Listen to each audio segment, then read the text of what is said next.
Good evening. Welcome to Huckabee Today. Huckabee tomorrow and the next day too, because we're on 7 days a week these days on TBN.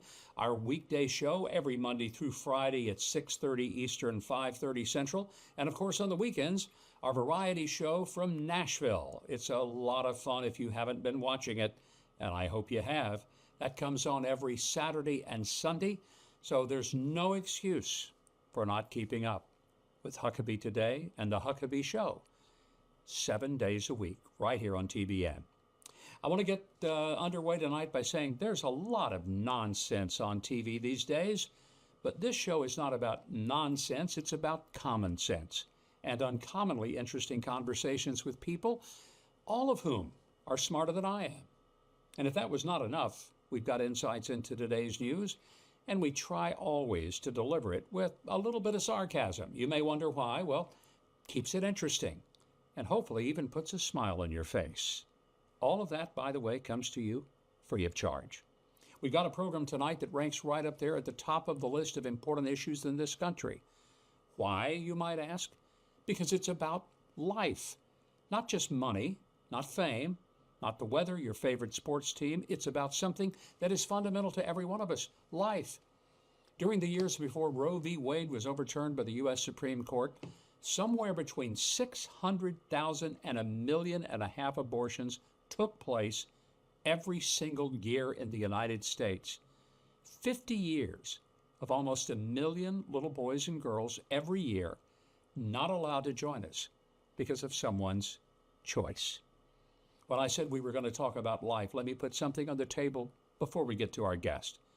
We spend $136 billion on our pets each year for food, medicine, veterinary care. We love our dogs and cats. Well, I don't have any cats, but if I had them, I'd probably love them. But I love my dogs. I got 2 of them. We cry when their life ends. I've been there too many times to remember. 10, maybe 15 years if we're lucky after the puppy days. Breaks our hearts when they're gone. We water houseplants to keep them alive. We pay lawn services to feed our lawns to keep them nice and green and alive. We buy bird feeders so that we can see the pretty bird colors pecking away at the seeds we feed them. I even have a little video camera on one of my bird feeders so I can watch them eat. I love to see them and hear them sing, because I love to see them alive. So why do we pick and choose on life and not value all life instinctively? And why can't we even talk about it like we talk about our pets and plants and other living things? But we're going to talk about it tonight. And we're going to talk about it with a man who has spent his entire life trying to make sure that all those little God-given gifts arrive here safely. In a moment, we're going to be joined by that familiar face. In the box next to me, you may know him as Frank Pavone. I've known him for years. He's one of my favorite people. I don't know of anyone in the country who is a more effective and articulate voice for life in all of this country. And we're going to be visiting with him right after this very special word from somebody who makes it possible to do this show. We'll be right back.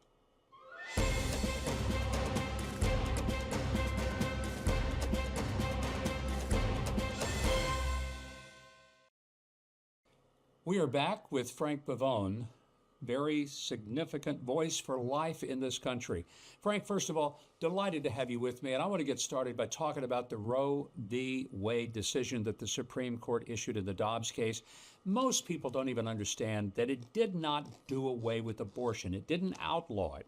It simply returned the decision to the states, something that should never have been taken from the states back in 1973, when the court just made up this right of abortion. So help our audience to understand, what did the Supreme Court actually do in the Dobbs decision?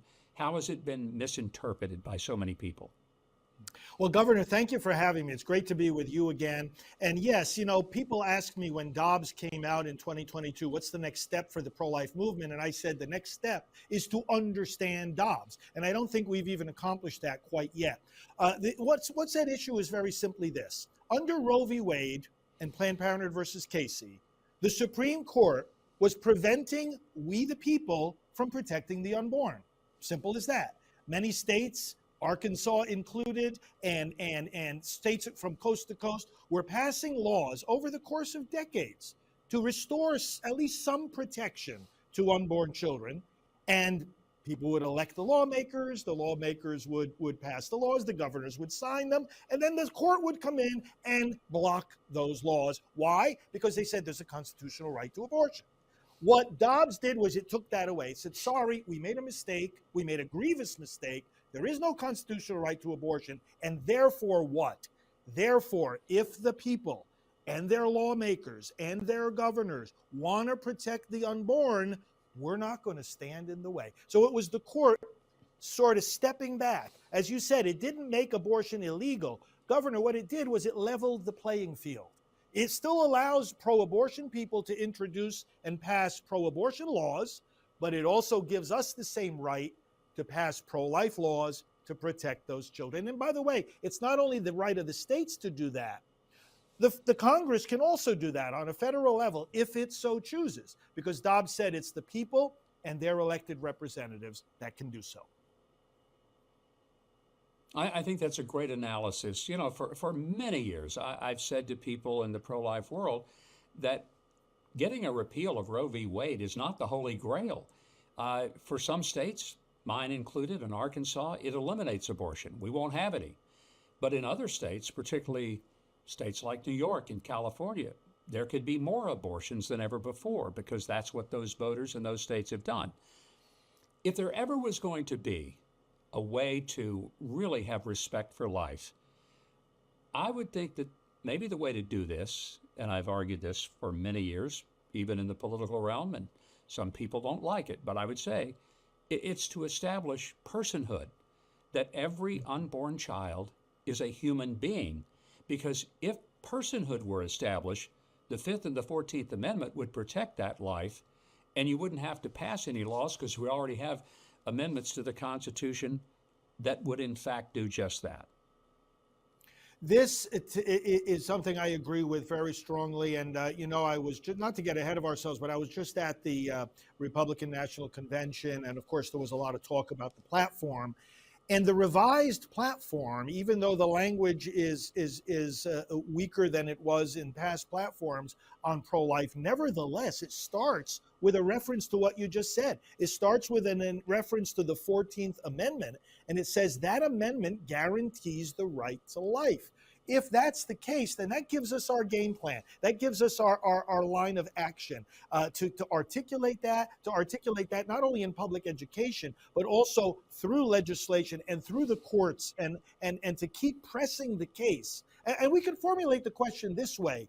What is it that would make us think the baby in the womb is not a baby?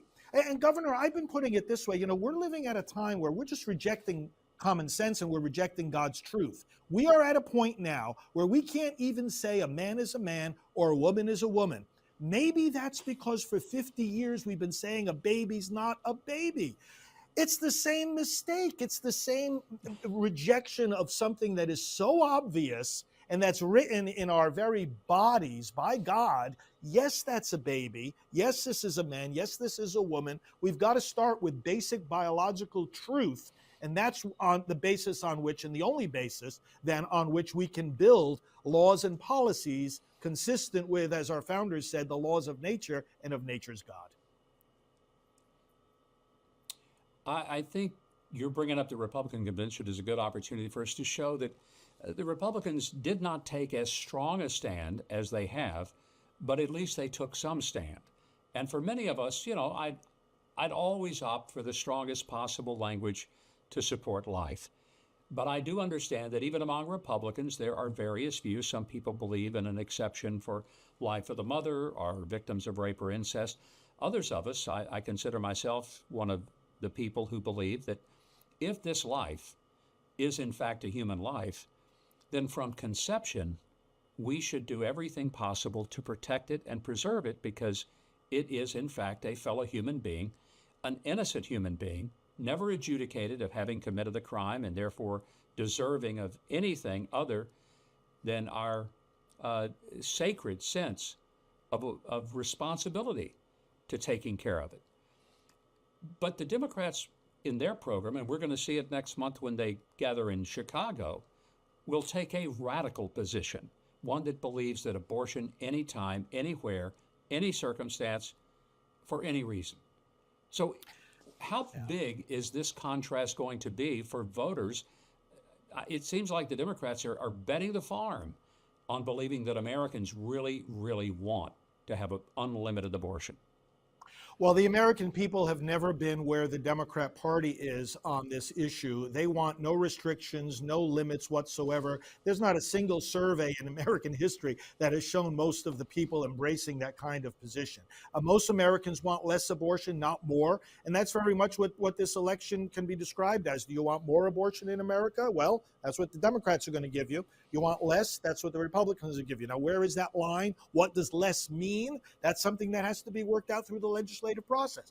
But you know, at the basis of it is we're not having an honest debate in this country about abortion because the Democrats don't want to describe what they defend. They want to promote it. They want us to fund it. They want it to be without limits. They think it's a fundamental right. They even want to put it in state constitutions. And that's one of the big battles we're involved in now. Many states trying to put this right in their constitution. Has never been acknowledged in their constitutions ever in American history. And yet they don't want to describe what an abortion is. And that's my challenge to them. We even have a website, lookatabortion.org, because when people look at, first of all, what that baby looks like, and secondly, what an abortion does to the baby, then that's another story. Then the discussion changes really quick. But the Democrats, they want to promote abortion and they want to hide it at the same time. And that's a dishonest position to take. Well, I want everyone to stay right where you are. The commercial break we're about to take is quite important because without these wonderful friends who sponsor our show, we wouldn't be here. So I hope that you'll recognize that we're here because they are here and listen carefully to their message. And if you have your phone in your hand, you can write me an email. You can even do it right now. Send it to me at comments@MikeHuckabee.com. Comments@MikeHuckabee.com. We love to get your feedback. Speaking of back, we'll be right back after this.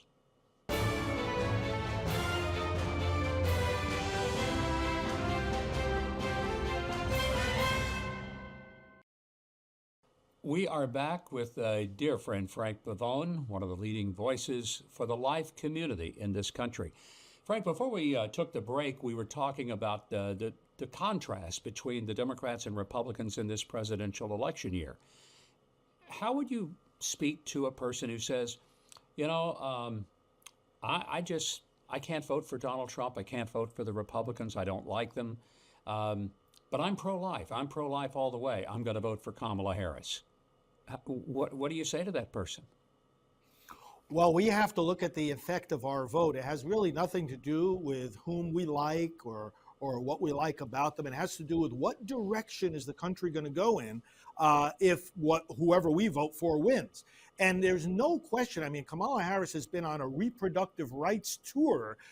She went to an abortion facility, the first sitting vice president to visit an abortion facility. They're killing babies there. She wants this to be more and more happening in America, not less and less. So there's no question about, I mean, if a pro-life person votes the Democrat, in fact, we can say the Democrat ticket up and down from president all the way down to city council, wherever it may be, with very, very, very few exceptions, Democrat candidates are pro-abortion. That's simply the reality in American politics right now. So how one would justify saying, on the one hand, I'm pro-life, on the other hand, I'm going to vote Democrat, there's no way that those two things fit together.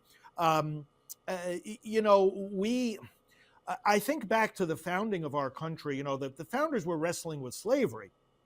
And it was very interesting because I think about it in terms of how we're dealing right now with abortion. When they put the Constitution together, tried to get both free states and slave states to ratify it, they said in the Constitution, we're not going to take any federal action about slavery. They called it importation of persons for the next 20 years.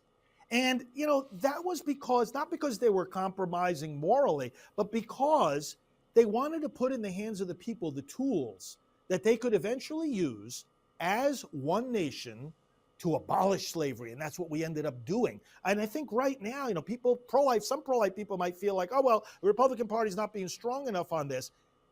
The founders were trying to start a country. Right now, we have to save that country.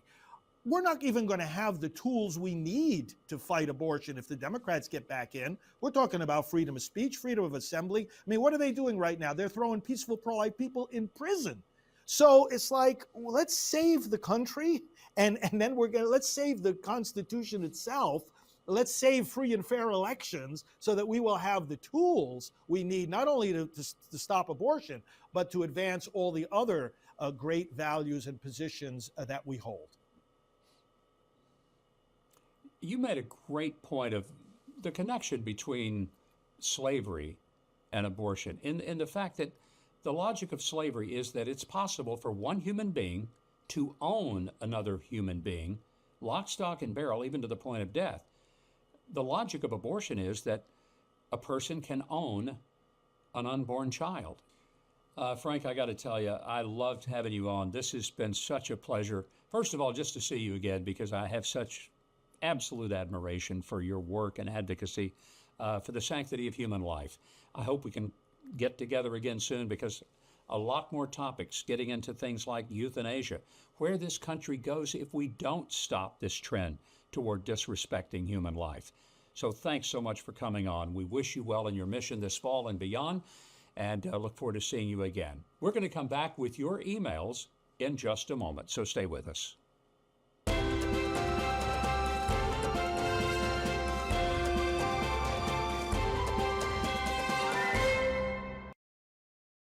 Welcome back. I certainly hope you enjoyed our conversation with Frank Pavone. We're going to have him back real soon because there's a lot more to discuss with this wonderful, wonderful friend.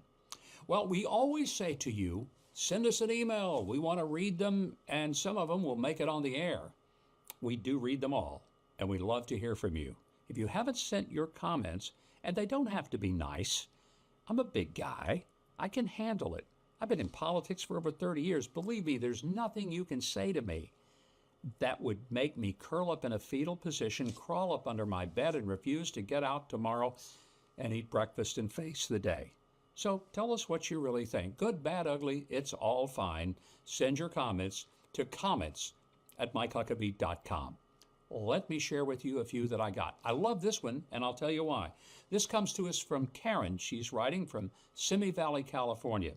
She says, loved the pink jacket that you wore on the show today. I wish you were running for President of the United States. I'm going to pause there and say to you, Karen, the reason I loved your email and that you liked the pink jacket, because somebody the other day told me they did not like my wardrobe choices. I don't know if they were referring to the pink jacket.